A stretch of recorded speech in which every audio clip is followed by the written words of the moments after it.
கிறிஸ்துவுக்குள் பிரியமானவர்களே, கர்த்தரும் இரட்சகருமாய் இயேசு கிறிஸ்துவின் ஈடி நீட்டு நாமத்தினாலே உங்கள் யாவருக்கும் என் அன்பின் வாழ்த்துக்களை தெரிவித்துக் கொள்கிறேன்.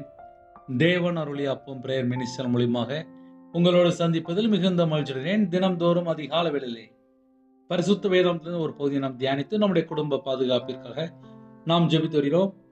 அதிகாலை வேளையிலே அபிஷேகங்களை பெற்றுக்கொள்ள, தேவனுடைய கிருபை பெற்றுக்கொள்ள புதிய நாளிலும் இணைந்திருங்கள். ரோமர் 12ஆம் அதிகாரம் 10 முதல் 14 ஆகிய வசனங்கள்.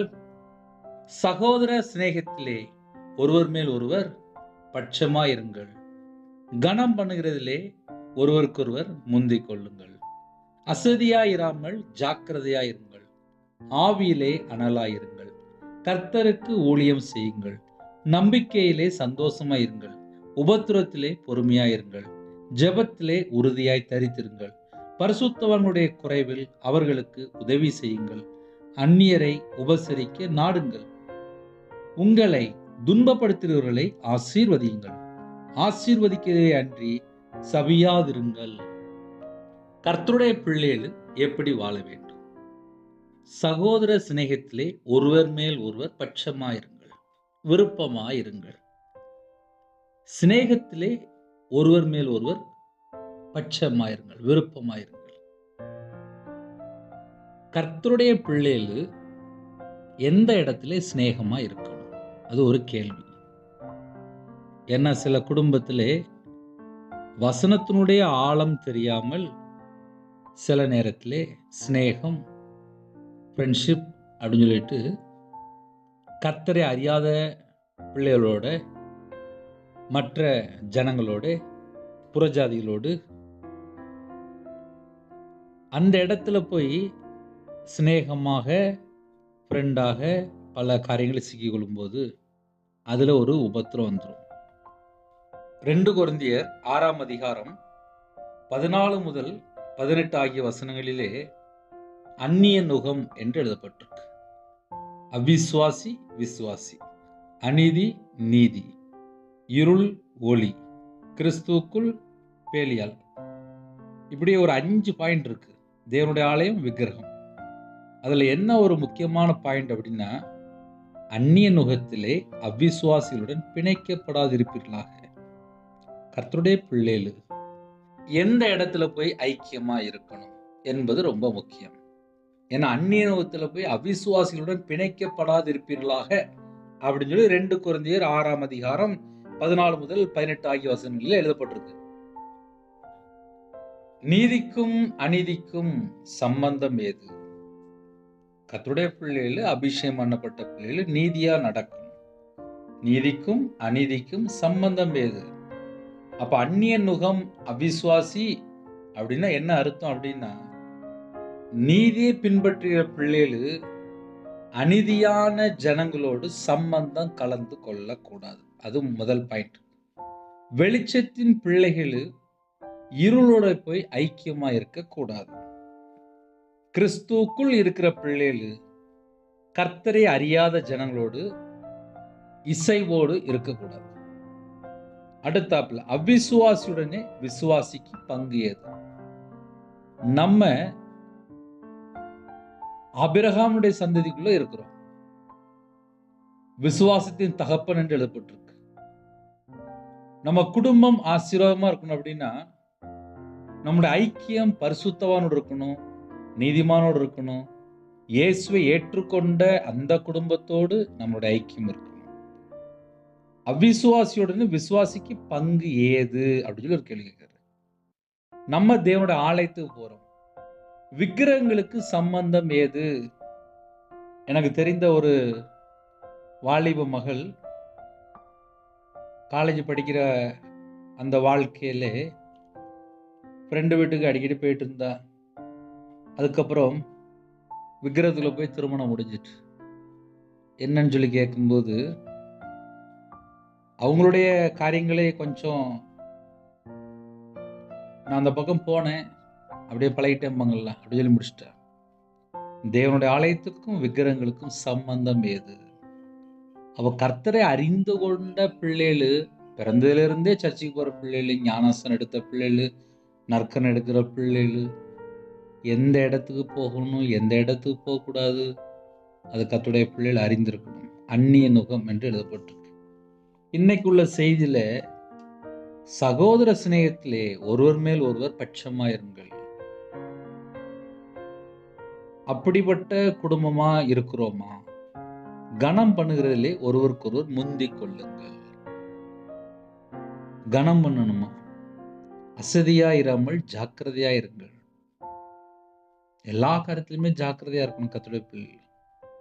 ஆவியிலே அனலா இருங்கள். கர்த்தருக்கு ஊழியம் செய்யுங்கள். அப்படியே ஒரு ஆலோசனை மாதிரி சொல்லிக்கிட்டே வர்றாரு. இந்த அதிகால வேளையிலே நம்முடைய வாழ்க்கையிலே, ஆவிக்குரிய வாழ்க்கையிலே வளரணும் அப்படின்னா நம்பிக்கையிலே சந்தோஷமா இருக்கணுமா? நம்முடைய நம்பிக்கை என்ன? கர்த்தராகிய இயேசு கிறிஸ்து. கர்த்தரை நம்புகிறவன் செழிப்பான். ஒரு குடும்பம் கர்த்தரை நம்பி தீமை வெறுத்து நன்மை பின்பற்றி நன்மை செய்யும்போது, நன்மை பற்றி கொள்ளும்போது அந்த குடும்பம் ஆசீர்வாதமாக இருக்கும். நம்ம நித்திய ஜீவனுக்குள்ள போகணும் அப்படின்னா நம்முடைய வாழ்க்கை எப்படி இருக்கணும் அப்படின்னா, இயேசு கிறிஸ்து அழகா சொன்னார், நானே வழி, நானே சத்தியம், நானே நித்திய ஜீவன். அப்போ நம்ம இயேசு கிறிஸ்துவோட வழியில போகும்போது தான் நித்திய ஜீவனுக்குள்ள போக முடியும். கர்த்தருக்கு ஊழியம் செய்யுங்கள். யாரெல்லாம் இந்த செய்தி கேட்குறீங்களோ, உங்களுக்கு தெரிந்த மற்ற நண்பர்கள் சுவிசேஷம் அறிவிங்க. அதனால ஆவிக்குரிய வாழ்க்கையிலே வளர்றதுக்கு நிறைய காரியம் இருக்கு. காலையில் யாரெல்லாம் இந்த செய்தி கேட்குறீங்களோ, நம்பிக்கையிலே சந்தோஷமா இருங்கள். 2026ஆம் ஆண்டு உங்களுக்கு என்னென்ன வாக்குத்தத்தம் பண்ணியிருக்காரோ இந்த வாக்குத்தத்தம் தேவன் நிறைவேற்றுவார். அதுக்கு நம்ம என்ன செய்யணும் அப்படின்னா, நம்ம ஆவியிலே அனலா இருக்கணும். சில குடும்பத்தில் 1ஆம் தேதி நிறைய தீர்மானம் எடுத்துருவாங்க. எடுத்ததுக்கப்புறம் உங்களோட வாழ்க்கை எப்படி இருக்கு அப்படின்னு சொல்லி கொஞ்சம் திரும்பி பார்த்தா லைட்டாக ஒரு தடுமாற்றம் வந்துடக்கூடாது. கர்த்தரை விட்டு தள்ளி போயிடக்கூடாது. ஏன்னா அந்த உலகத்தில் போகிற போக்கு சரியில்லை. வேக வேகமாக ஓடுறாங்க. படிக்கணும் படிக்கணும் படிக்கணும், காலேஜ் படிக்கணும், அப்புறம் பணம் சம்பாதிக்கணும், அப்புறம் கல்யாணம் முடிக்கணும், அப்புறம் அடுத்த ஸ்டேஜ், அப்புறம் வீடு கட்டணும், அப்புறம் அப்படி அப்படி அப்படி அப்படி அப்படி போயிட்டே இருக்கும். அவ்வளோதான், லைஃப் முடிஞ்சிடும். காலையில் தூங்கி எழுந்திரிச்சோமா, தேவனை தேடுறோமா? நைட்டு படுக்க போகிறோம், தேவனை தேடுறோமா? பகல் நேரத்தில் நம்ம சிந்தனையில் தீமையான காரியம் இல்லாமல் இருக்கா? நம்ம சிந்தனை பரிசுத்தமாக இருக்கா? நம்ம கண் பரிசுத்தமாக இருக்கா? பேசுகிற வார்த்தை தேவனுக்கு பிரியமானபடி இருக்கா? இதை நம்ம ஒரு மனுஷன் யோசித்தாலே கர்த்தருடைய கிருபையினாலே ஆசீர்வாதத்தை பெற்றுக்கலாம். அப்போ ஜாக்கிரதையாக இருக்கணுமா? கர்த்தருடைய பிள்ளைகள் எப்படி இருக்கணுமா? ஜாக்கிரதையாக இருக்கணுமா? ஜாக்கிரதை அப்படின்னு எனக்கு ஒரு காரியம் ஞாபகத்துக்கு வருது. நிறைய குடும்பத்தில் இப்போ செல்ஃபோன் கையில் வச்சுருக்காங்க. இந்த செல்ஃபோனை ரொம்ப ஜாக்கிரதையாக பார்த்துக்கிட்றாங்க.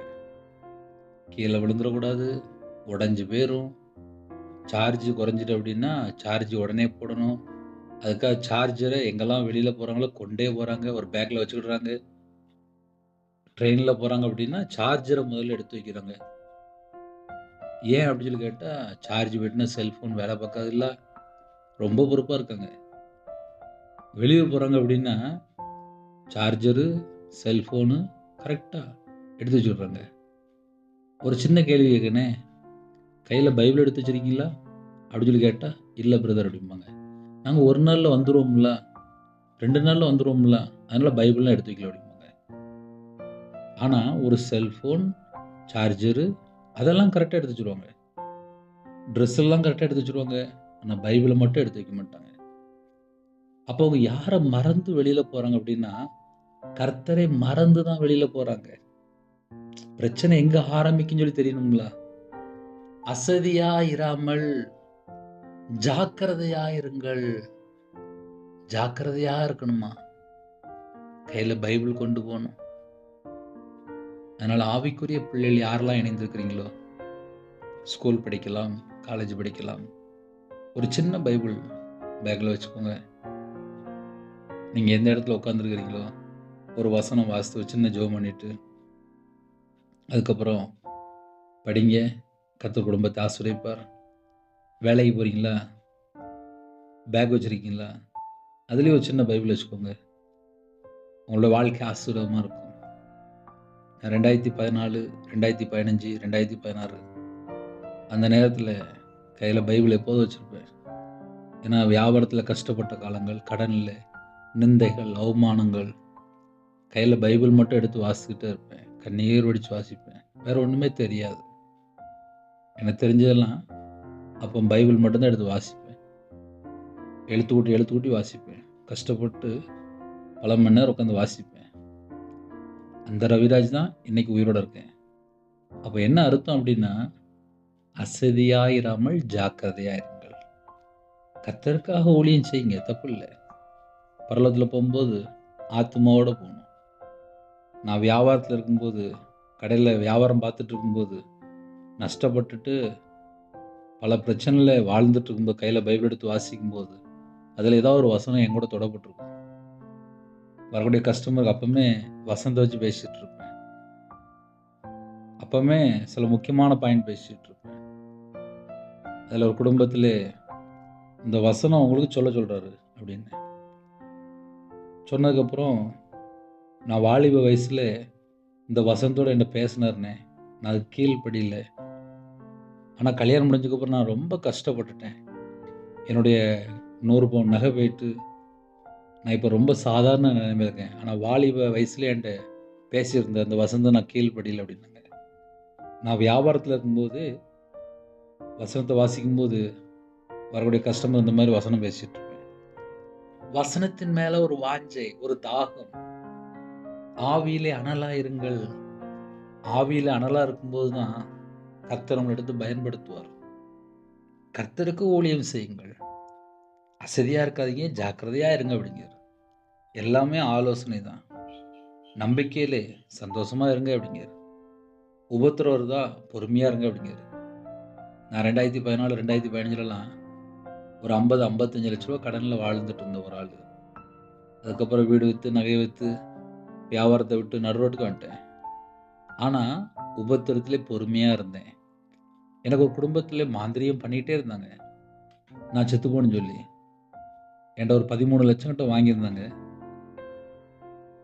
மாந்திரியம் தொடர்ந்து பண்ணிகிட்டே இருந்தாங்க. நான் செத்து போயிடணும், குடும்பம் செத்து போயிடணும், பிள்ளைகள் செத்து போயிடணும், அவ்வளோதான், முடிஞ்சு போச்சு.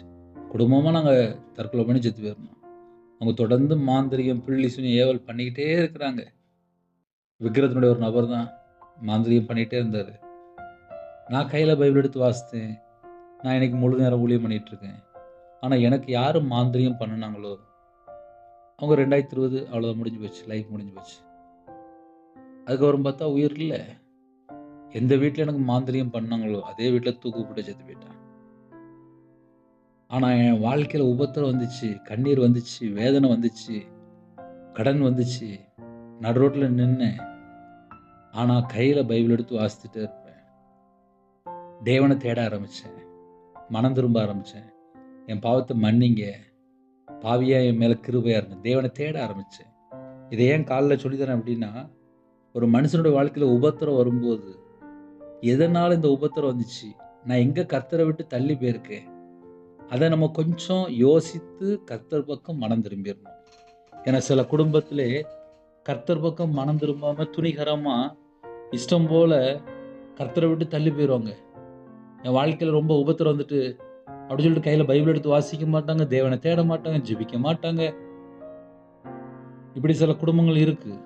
உபத்திரம் வந்த உடனே கர்த்தரை மறந்து துணிகரமாக வாழ ஆரம்பிச்சிருவாங்க. யாராவது இப்படிப்பட்ட சூழ்நிலை இருந்தால் கையில் பைபிள் எடுத்து வாசிங்க. உபத்திரத்திலே பொறுமையாக இருங்கள். உபத்திரம் சொன்னோடனே எனக்கு ஒரு காரியம் ஞாபகத்துக்கு வருது. நேற்று நைட்டு ஒரு அண்ணன்ட்ட பேசிகிட்டு இருந்தேன். அது ஒரு முக்கியமான காரியம், உங்களுக்கு சொல்லியிருந்தேன். அப்போ அந்த அண்ணன் சொன்னாங்க, என் தம்பி இறந்து போயிட்டான்டா அப்படின்னாங்க. எப்படின்னே அப்படின்னு சொல்லி கேட்டேன். ரொம்ப தண்ணி அடிப்பான், அடிக்காதுன்னு சொன்னேன், கேட்கல. மஞ்ச காமால இருந்துச்சு, வயிறுலாம் வீங்கிருச்சு, கால்லாம் வீங்கி இருந்துச்சு. நாட்டு மருந்து எடுத்துகிட்டு இருந்தான். டாக்டர்லாம் கைவிடப்பட்ட நிலைமை தான். வீட்டில் அவனுக்கு 3 பிள்ளைகள் இருக்கு. இப்போ என்ன ஆகி போச்சு அப்படின்னா, அவன் இறந்து போயிட்டான். இறந்து போய் 2 நாள் தான் ஆகுது அப்படின்னாங்க. தம்பிக்கு வயசு எத்தனைன்னு சொல்லி கேட்டேன். அப்போ 39 வயசு அப்படின்னாங்க. அப்போ தம்பி அவனுடைய வீட்டம்மாவுக்கு எத்தனை வயசுன்னு சொல்லி சொல்லும்போது 32 வயசு அப்படின்னு சொன்னாங்க. வீட்டில் 3 பிள்ளைகள் இருக்கான். 3 பிள்ளைகள் இருக்கு. 3மே பெண் பிள்ளைகள். 5ஆம் கிளாஸ் 6ஆம் கிளாஸ் படிச்சுட்டு இருக்கு. 10, 11 வயசு. அந்த அக்காவுக்கு 32 வயசு அப்படின்னாங்க. அந்த அண்ணன் இறந்து போயிட்டாங்க. 39 வயசு. வீட்டில் பார்த்தா 3 பெண் பிள்ளைகள் இருக்கு. அந்த சகோதரிக்கு 32 வயசு. இதை ஏன் காலையில் சொல்கிறேன் அப்படின்னா, ஒரு மதுவான அடிமை ஆள் இறந்து போயிட்டாரு. ஒரு மனுஷோட வாழ்க்கையிலே எந்த அளவுக்கு நம்ம தேவனை தேடி மனம் திரும்பி பரிசுத்தமாக வாழ்கிறோமோ, தேவன் நமக்கு தீர்காயுசை தருகிறார். ஒரு மனுஷனுடைய வாழ்க்கையில் தீர்காயுசு வேணும் அப்படின்னா, மனம் திரும்பி கர்த்தர் பக்கம் வந்திருக்கணும். என் வாழ்க்கையில் நான் துன்மார்க்கனா வாழ்ந்துட்டேன். விக்கிரத்துக்கு மாந்திரித்துக்கு மனுஷனை நம்பி பணம் கொடுத்துக்கிட்டே இருந்தேன். 13 லட்சம் கொடுத்துருக்கேன். கிட்டத்தட்ட 8 வருஷம் கொடுத்துருக்கேன் என் வாழ்க்கையில். என்னைக்கு நான் கையில் பைபிள் எடுத்து வாசிக்க ஆரம்பிச்சேனோ, விக்கிரத்துக்கு போய் இவ்வளோ பணம் கொடுத்துருக்கேனே, பாவியா என் மேலே கிருபையா இருங்க. 5 வருஷம் கண்ணீரோடு அழுது ஜெபம் பண்ணேன். இன்னைக்கு பார்த்தா கர்த்தருடைய கிருபையினால ஆன்லைன் மூலியமா தேவன் அருளி அப்போ மினிஸ்டர் மூலியமாக சுவிசேஷ அறிவிக்க கர்த்தருடைய வார்த்தை பேச தேவன் கிருபை கொடுத்துருக்காரு. ஆனால் எனக்கு யார் மாந்திரியம் பண்ணணும், அவன் காணாமல் போயிட்டான். ஒரு குடும்பத்தில் தண்ணி அடித்து அந்த அண்ணன் இறந்து போயிட்டாங்க. இப்போ அந்த அண்ணனுடைய வீட்டம்மாவுக்கு 32 வயசு. வீட்டில் 3 பெண் பிள்ளைகள் இருக்கு. இனிமேல் அவங்க எத்தனை வருஷம் வாழணும்? அந்த பிள்ளைகளுக்கு ஸ்கூல் ஃபீஸ் கட்ட வேண்டியிருக்கும், காலேஜ் ஃபீஸ் கட்ட வேண்டியிருக்கும், படிப்பு செலவு இருக்குது. வீட்டில் குடும்ப தலைவர் இல்லை, இறந்து போயிட்டார். முடிஞ்சு போச்சு. எனக்கு ரொம்ப துக்கமாக இருந்துச்சு. ஒரு மனுஷனுடைய வாழ்க்கை திரும்பி பார்க்கறதுக்குள்ள காணாமல் போயிடுது. காலையில் யாரெல்லாம் செய்தி கேட்குறீங்களோ, பொறுமையாக இருங்க. உபத்திரம் வந்துட்டா கர்த்தரை தேடுங்க, கர்த்தரை தேடுங்க, கர்த்தரை தேடுங்க, கர்த்தரை தேடுங்க. கர்த்தரை தேட தேட தேட தேட அந்த குடும்பங்கள் ஆசீர்வதிக்கப்படும். என் மனைவி சர்ச்சில் அழுது அழுது ஜெபம் பண்ணேன். நான் சர்ச்சில் அழுது ஜெபம் பண்ணேன். குடும்பமாக இன்னைக்கு கர்த்தருக்காக ஊழியம் பண்ணிட்டு இருக்கோம். ஒரு குடும்பம் கர்த்தருக்காக ஊழியம் பண்ணணும் அப்படின்னா தேவன் அபிஷேகம் பண்ணணும், தேவன் தொடணும். தேவன் அருளி அப்போ மினிஸ்டர் மூலியமா யாரெல்லாம் இணைந்து இருக்கிறீங்களோ, கர்த்தர் குடும்பத்தை ஆசீர்வதிக்கணும். எப்போ ஆசீர்வதிப்பார்? ஒருவேளை உங்களுடைய வாழ்க்கையில் ஏதாவது உபத்திரம் இருக்கா, பொறுமையாக இருங்க, பொறுமையாக இருங்க.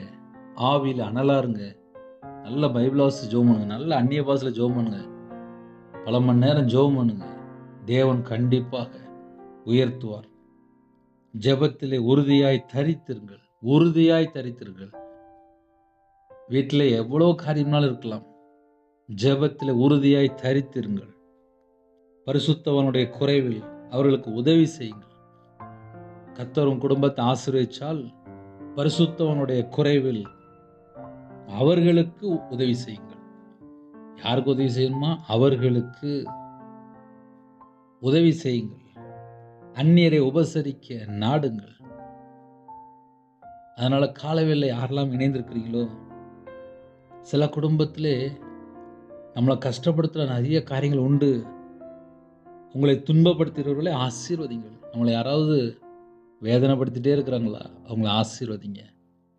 நம்மளை யார் வேதனைப்படுத்துவா? ஒன்றும் பக்கத்து வீட்டுக்காரனாக இருப்பான், இல்லை வீட்டில் மாமியார் மருமகளுக்குள்ள சின்ன சின்ன ஏதாவது ஒரு காரியம் ஏதாவது உள்ளே வந்துட்டா, இல்லை வேலைக்கு போகிற இடத்துல, ஆஃபீஸில், இல்லை கம்பெனியில், இல்லை வியாபார ஸ்தலத்தில், இல்லை சொந்தக்காரங்க நம்மளை யாராவது துக்கப்படுத்துகிறாங்களா, வேதனைப்படுத்துகிறாங்களா, துன்பப்படுத்துகிறாங்களா, அவங்கள ஆசீர்வதிக்கணுமா? அதுக்குத்தான் நம்மளை தேவன் தெரிந்து கொண்டார். உங்களை துன்பப்படுத்துகிறவர்களை ஆசீர்வதிக்குங்கள், ஆசீர்வதிக்க வேண்டியது என்று சபியாதிருங்கள். அப்படின்னா என்ன அர்த்தம் அப்படின்னா, நம்மளை யாராவது ரொம்ப கஷ்டப்படுத்திடுவாங்க. இப்போ என் வாழ்க்கையில் நான் ரொம்ப கஷ்டப்பட்டிருக்கேன், என்னை ரொம்ப கஷ்டப்படுத்திட்டு இருக்கிறாங்க. இதெல்லாம் நடந்துட்டு தான் இருக்குது. ஆனால் என் வாயிலிருந்து மற்றவங்களை சபிக்கக்கூடாது. என்னுடைய காலிங் என்ன? ஆசீர்வதிக்கணும். நான் மற்றவங்களை ஆசீர்வதிக்கணும். ஆசீர்வதிக்கிறதுக்கு மட்டும்தான் தேவன் என்னை அபிஷேகம் பண்ணியிருக்கிறார்.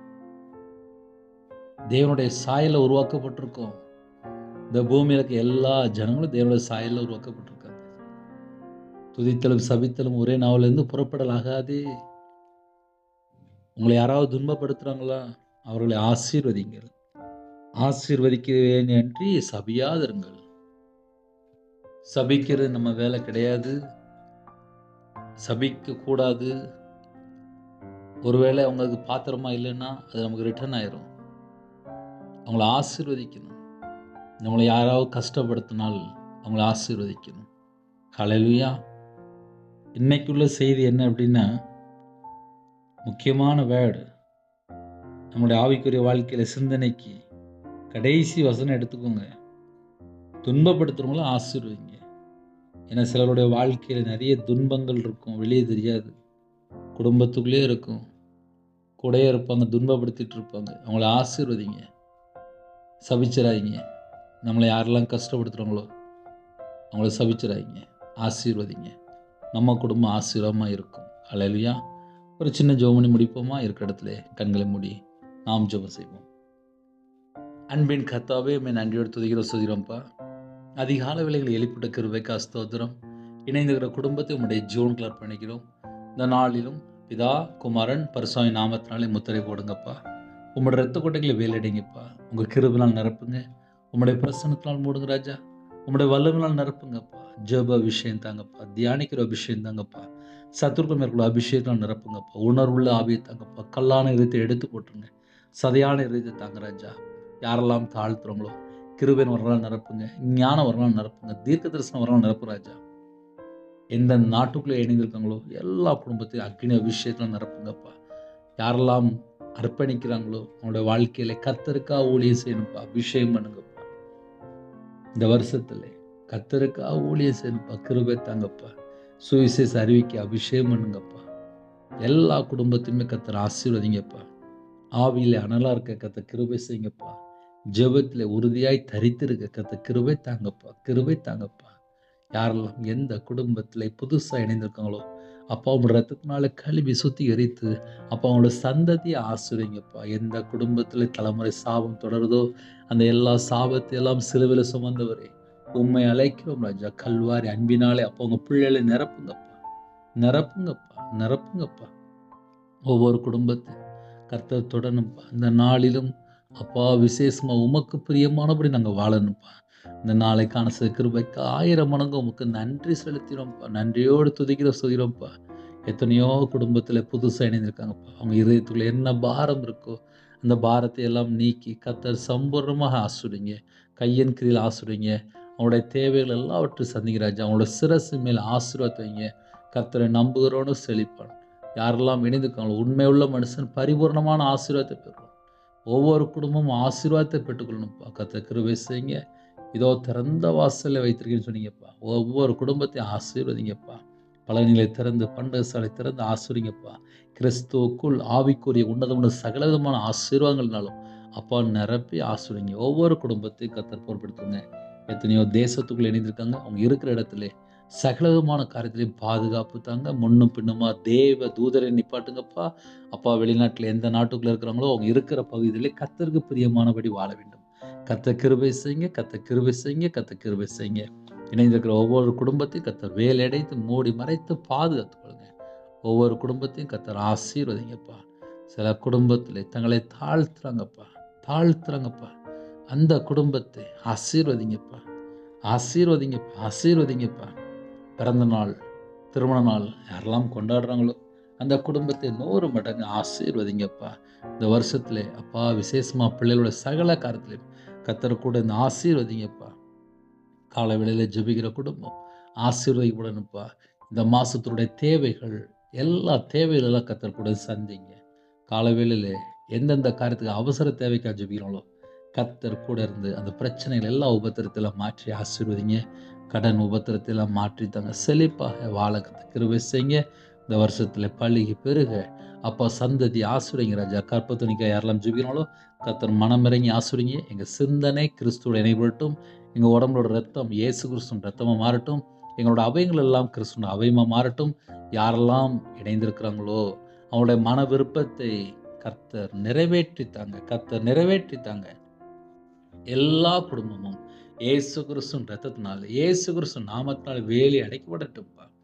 வாகனத்தில் போகிறாங்கப்பா, பஸ்ஸில் போகிறாங்க, காரில் போகிறாங்க, ட்ரெயினில் போகிறாங்க.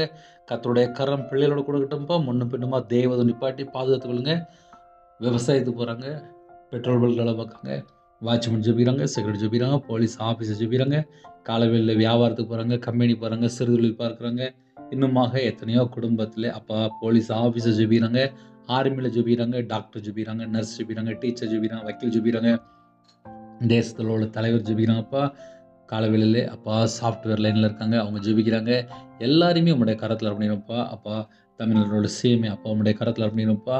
எல்லா தேச தலைவர்களையும் அப்பா உங்களுடைய பதவியில் அர்ப்பணிக்கிறோம்ப்பா. இந்த நாளிலும் உங்கள் பிள்ளைகளுக்கு பலத்த பாதுகாப்பு தாங்க. எல்லா நாட்டோட தலைவரையும் உங்களுடைய கரத்தில் அர்ப்பணிப்பா. எல்லா தேசத்துக்குள்ளுமே சமாதானத்தை கட்டிடுங்கப்பா. எல்லா தேசத்துக்குள்ளேயும் ஆசீர்வாதத்தை கட்டிடுங்கப்பா. எந்தெந்த தேசத்துக்குள்ள இருள் இருக்கோ இயேசு கிறிஸ்து நாமத்தினால் அந்த இருள் எல்லாம் விலகட்டும்ப்பா. என் இயேசு கிறிஸ்து ராஜாவுடைய மெய்யான ஒளி எல்லா தேசத்துக்குள்ளையும் பிரகாசிக்கிட்டு ராஜா.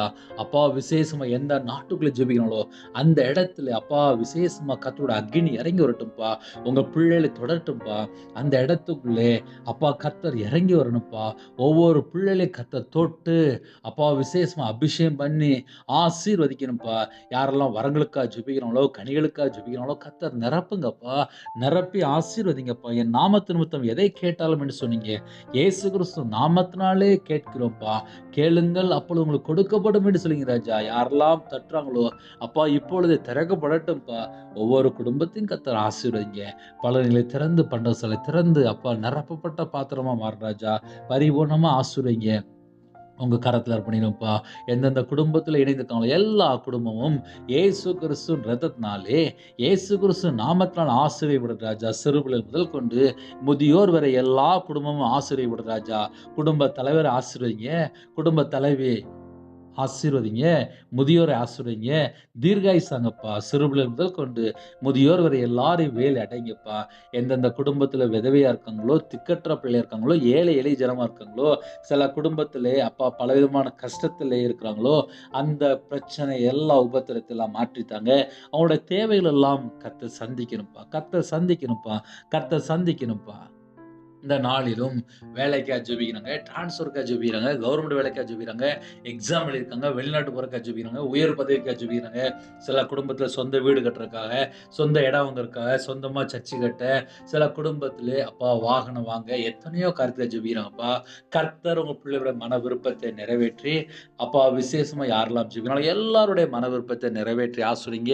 எந்தெந்த பட்டணத்துக்குள்ள இருக்காங்களோ அந்த இடத்துல விசேஷமாக கர்த்தருக்கு பிரியமானபடி வாழணும்ப்பா.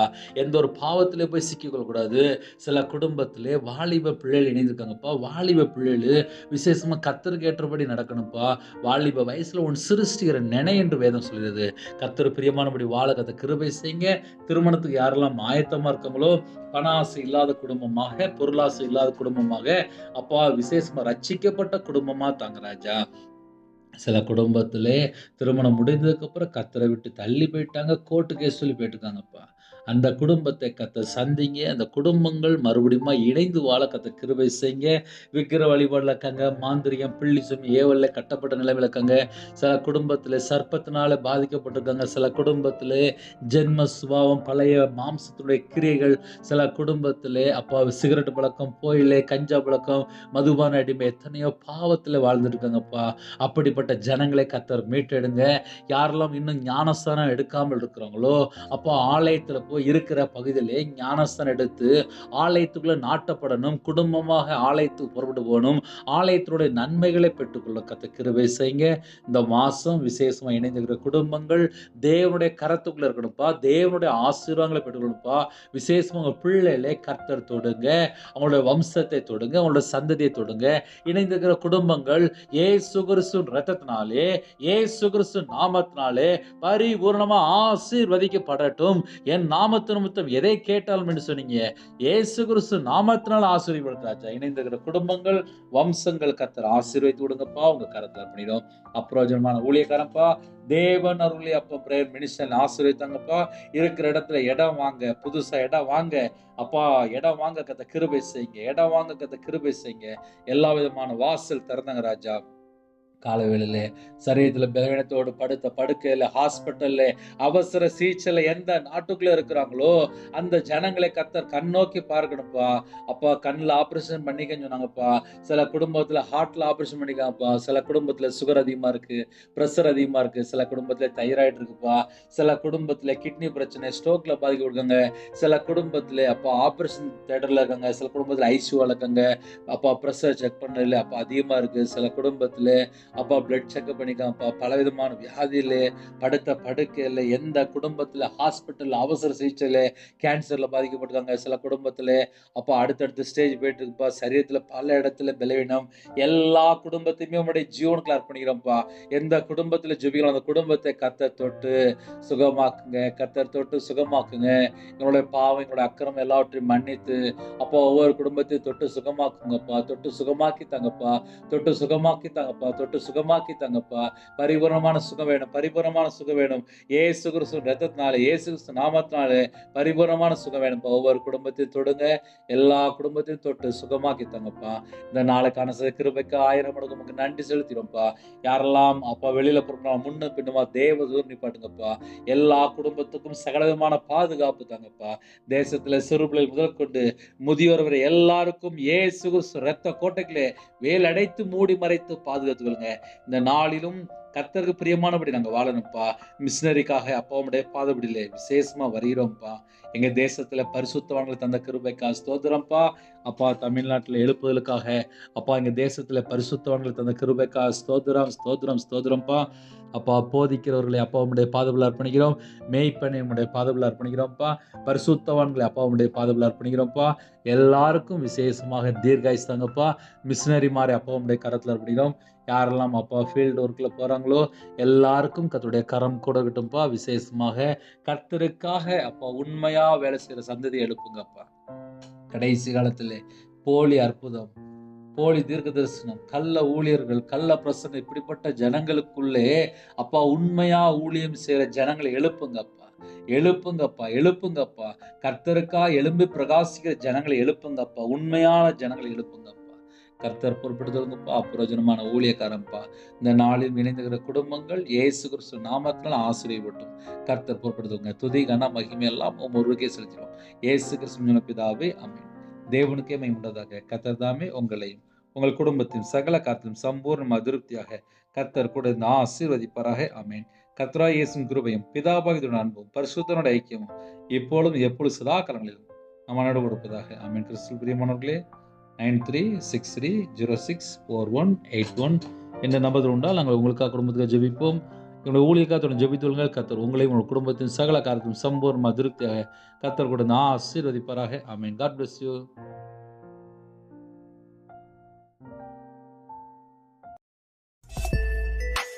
Thanks for watching. Please subscribe our channel. Click the like and share. Click the bell. God bless you.